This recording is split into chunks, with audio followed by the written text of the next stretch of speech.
Guys, wait. Message to the room. Saying to someone, are you a is not a good way to ask their ethnicity. Not a good way to ask their ethnicity. And that has happened a lot since I got here. Oh, what's your immigration status? Okay. In different tones. And I'm like, first of all, wait, there's a lot of response to what you just said. I'm sorry if you have said that to somebody. Stop doing it. What's beautiful? Hope you guys are feeling good. Today, guys, we're back again to a new video, guys. So we're going to check it out. Is there racism in America today? This is going to be amazing to watch. I will check the video out with you guys. This will blow your mind. Let's get right into today's video, guys. You said you were born in Puerto Rico. Born and raised. Born and raised. Yeah. Okay, so you have been up until now. Up until now. Okay. All right. Up until born and raised. I got to Penn State. So tell us just like how you see these issues in the U.S. just from your. Oh, in the U.S. Mm-hmm. But just from your position in Puerto Rico because of that position of being on the edge. I see it. It's so baked into everyday life that people don't even like notice it anymore. What's and the it's it? like what's the it? Like racism, like prejudice. Because being in Penn State, guys, wait, message to the room. Saying to someone, are you a is not a good way to ask their ethnicity. Not a good way to ask their ethnicity. And that has happened a lot since I got here. Oh, what's your immigration status? Okay. In different tones. And I'm like, first of all, wait, there's a lot of response to what you just said. I'm sorry if you have said that to somebody. Stop doing it. Stop doing it. Okay, so wait, you were saying that racism, yes, prejudice is baked into everything. Everyday life. So just where is that? Give us tell us what you see. When my family is gonna go out to dinner with somebody else who isn't also Hispanic, we tell them to put their name on the reservation, like to try to make the reservation under their name. Because sometimes like they'll tell us like, oh yeah, no, we can't seat you because our last name is Lopez. But then we have someone else call and they're like, oh yeah, we have availability for the same party. Okay.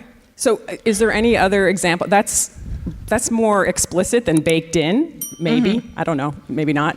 But just something that's like so hard for anyone to see. And I'm not saying that's not one of them, but just something else that people, when someone is hearing you say, it's just baked in, which to me makes me feel like I couldn't even see it. What do you see that other people don't see? Well, most people that don't really experience it don't really notice how much I have to think about it. It's like, oh, I am in this space with a lot of white people. Hi. And sometimes I walk into a room and I have to be like, okay, I have to lock in and make sure I am safe and make sure I don't present myself in a way that could heighten any prejudice. So what you said just now makes me think what you're saying is when you're thinking racism, you're thinking white people and everybody else. Not only. Okay. Not only. Okay. A lot of Latinos are also, but very racist, but it also comes from a place of hurt. And what's racist?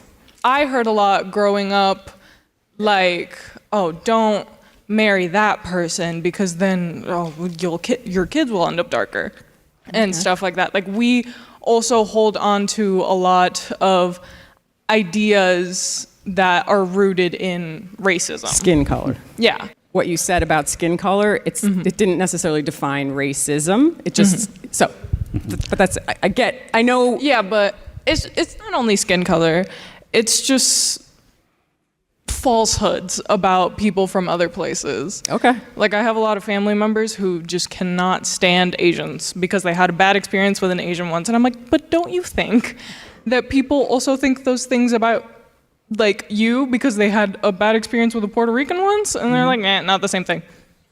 Of the same thing. Okay. So this in a way goes back to what Luke was saying about like maybe it's never going to go away.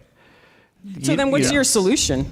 Given what you know. Well, I think it's so systematic that you can't really expect the solution to be within like, obviously educating yourself is so important, but it goes so much more beyond that because yeah, I can educate myself and I do and I try and I know I'm not super aware of everything that's going on, but that doesn't mean that then I can alone enact change. So I feel that while it is our duty to educate ourselves, it is also our duty to band together and be like, guys, wait, we need to also be a part of the conversation with the people that enact change at like a federal level and stuff So like that. you mean people need to change policies, the people need to change laws, people need to change the way yes, systems are set up. Put things into place because, Like what? What? well, I'm personally very upset that like DEI is under attack right now because I felt like it addressed a lot of issues like people not being paid what they deserve because they are of a certain demographic, be it women or black women or Latina women. And I feel like those are issues that we have to address because they're like our nation, and I say that kind of begrudgingly, because from a colony, our nation wasn't really made with everybody in mind. It was just kind of made with the white man in mind. And kind of also just the white man with money. So let me ask you this. Although that has changed a lot, right? It has. It definitely has, but I still think there's always room for improvement, and we shouldn't just be like, oh, well, things are never going to change because that's just going to fester like this kind of hopelessness in people. And it's like, no, things have changed historically. People have enacted change, and we can Immense continue to amount. do so. No, an immense amount of change. Exactly. Actually. And so, in fact, not only is it an immense amount of change, but What are you referring to when you say that? well, I'm just thinking about, you said white man with money, and I'm like, well, actually, from what I see, it's people with money. Well, yes, actually, Okay. yeah. And so, and it's also countries with money. And so that includes the United States, and Puerto Rico's part of the United States. So it's like Puerto Rico's not Haiti. You Not know Haiti. what I mean? Puerto Rico's not the DR, although, you lost electricity and it was out for what, 4 months or whatever? Oh yeah, love Okay. that time. That was so fun, guys. That Okay, was so fun. so then it actually gets really complicated, you know? Oh, of course it does. So, but I Everything's think connected. But I think what you're saying, just to hold it, because I think it's important, is you're like, there are the things people can do, right? It's like going back to, again, Luke, with just like, it won't change, but like, it can change if there's more awareness, et cetera. Media literacy, I can be responsible for that, but you're like, and we need to like look at the design of this. We are looking at the design, but we need to keep looking at the design, and we need to keep shaping the whole system with other premises in mind. You know, that it's built for everyone. It's built whatever ways. We could go into that forever, but you're like system things that then that affect everybody. Yeah. Right. So it's like, nope, this is the law now. That's not the law anymore. All these different things. You're like, that's part of the conversation. Of course. Many things don't change because if we that don't affects change our that. daily lives, and people want to be like, oh, I don't do politics, and it's like, okay, but politics is going to happen around you, and it's going to affect you every single day because that literally dictates how we live our lives. Okay. So I feel like people feel like they don't have enough of a voice, and I'm like, well, if your voice didn't matter, they wouldn't be trying to take it away. Okay. Okay. So this is important, right? This is a very important dimension of how do we solve this. I would love to give this mic to somebody who's going to say, you know what? I just don't necessarily agree with everything that she just said. I just want to tell you something. 10 years ago, maybe 5 years ago, but definitely 10 years ago, nobody would have volunteered to come up here and say what they disagree with that she just said. And so talk about change and talk about like the DEI stuff. And the reason is because DEI just shut everything down. It's like, man, you better follow a certain narrative or that's it.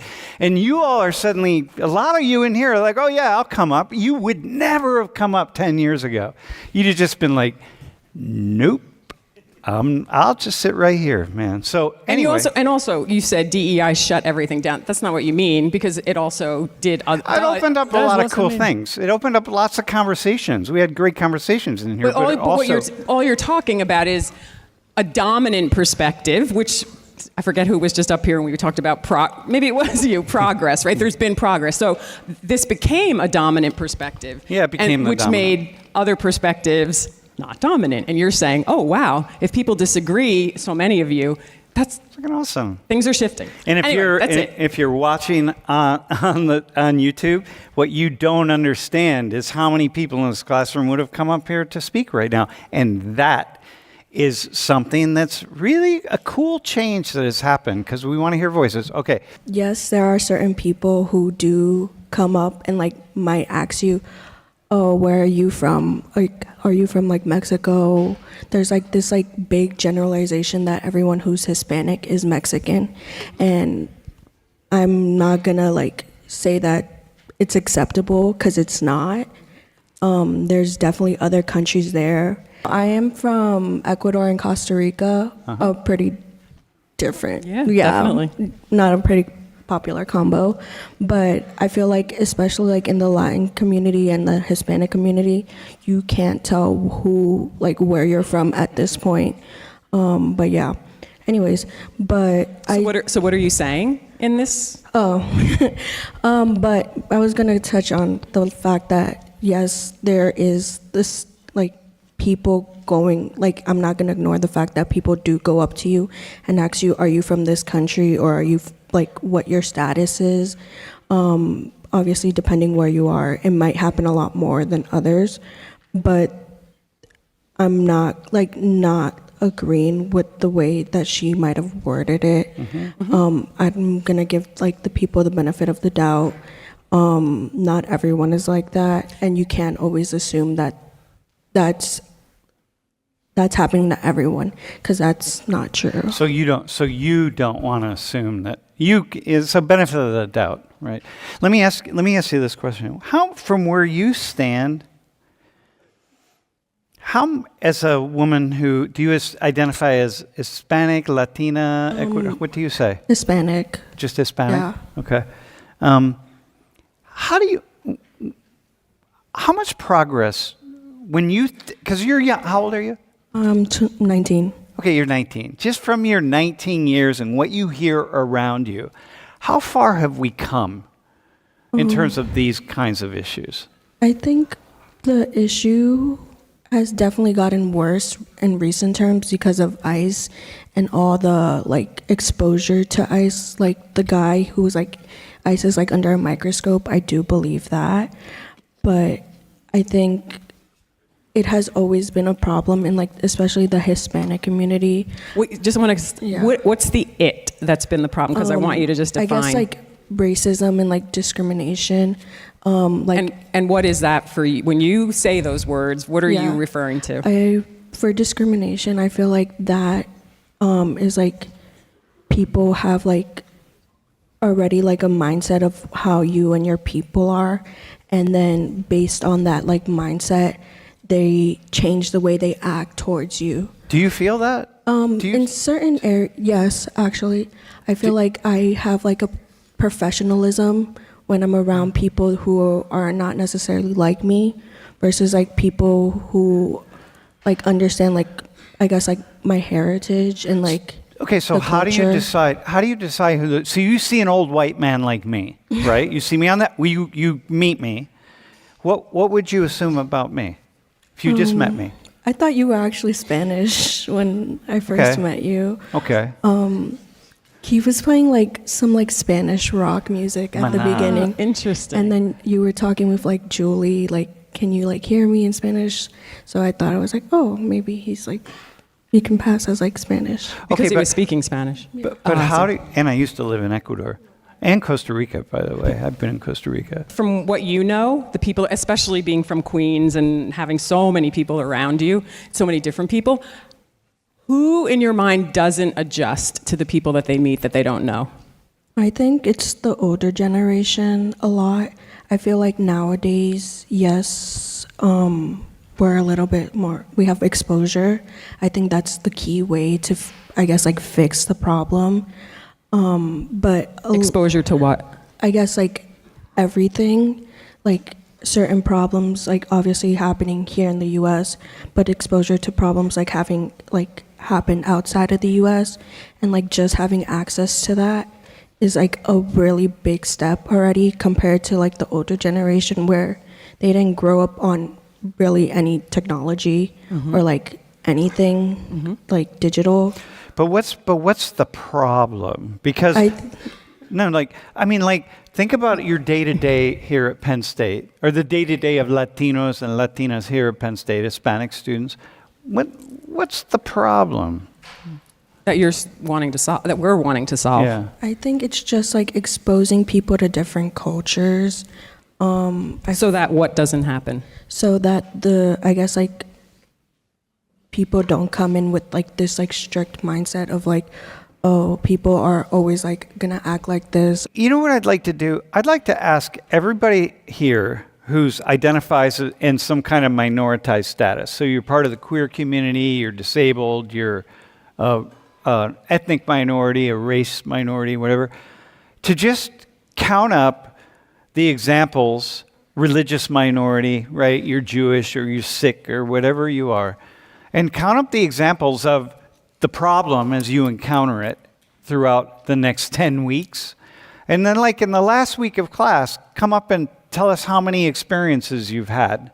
It would be really interesting, to say like, because we talk about the problem, because I started it, let's talk about the problem, and then we have to like make it the problem, and then we keep this conversation going, and I don't even know if the problem is the problem. Like, what's the problem? I don't know. Or maybe even what we're not talking about is which of those 4 dimensions is the problem. Yeah, which one of the 4 do you see? I think is the most problematic? I feel like it would have to be like racism, maybe. Because racism is... I feel like without like racism, the other 3 can't really like happen. So I feel like that might like, because obviously like if you're discriminating someone,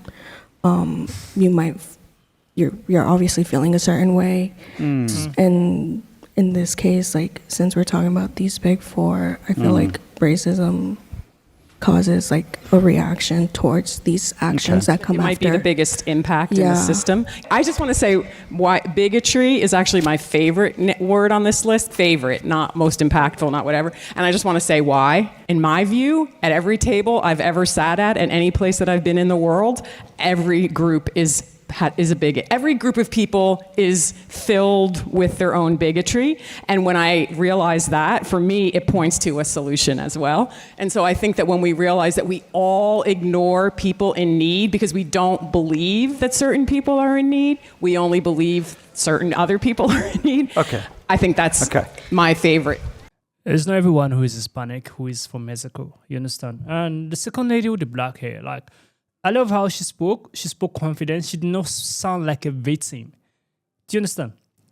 I do respect her for that. Like, truly, I respect her for that. I respect that she's matured enough, even if she's 19, and she's still fresher. And she was very honest. She was open. She was very, very smart. And that aspect, she was not playing the victim role. Because the first girl with the blonde hair, with the purple hair, she was playing the victim. Like, every other person in the class is against her. Like, do you understand? That's exactly what I saw by her statements and her energy. Like, why are you playing the victim? No one is against you. No one is fighting you. If someone see you, they only assume you are from. They kind of like assume, oh, this person is from here. If they're to ask where are you from, it's best you clarify the situation and tell them, oh, I'm from this, I'm from that. You understand? Instead of you thinking they're bigots or they are racist. You understand? They are not. They are just confused. There's a lot of ethnicity in America. So them asking you for where you come from is not a bad thing to say. The lady with the purple hair, like, I was freaking tired of hearing her speak. Like, I was like, why are you playing the victim? Like, you are not a victim. Combining this with this woman with the suit that is interrupting. Bro, it's just very, very annoying hearing her speak. Like, I was like, you have the woman with the suit, she has things to say, but the aspect of her interruption is making people not to finish their statements and you not to get a clear picture of what the person was about to say in the first place. You understand? So the entire video was very beautiful to watch. I love the professor. I love how he asked questions. I love how he went straight to the point. You understand? And it's just beautiful hearing the entire conversation and hearing how the side of the view. Do you understand? Is there racism in America? Yeah, there's racism in America today. You can never deny the fact. But the rate at which the racism are drastically reduced. There's racism in literally all the country in the world. There is no country that you tell me that they are not racist or they don't have discrimination or stereotype. There is in every country. But in America, is there racism? Yeah, I would say there's racism. Racism still exists in America. It's still going on. There's some certain people who do not like Hispanic people. There's some certain people who do not like black people. There's some certain black people who do not like white people in general. Do you understand? I've reviewed a video of a woman who said it clear on camera. She do not like white people. So that is racism right there. And she's in America. So racism still exists. But the rate at which it exists isn't as much as how it was in the 90s. I would say it has actually reduced.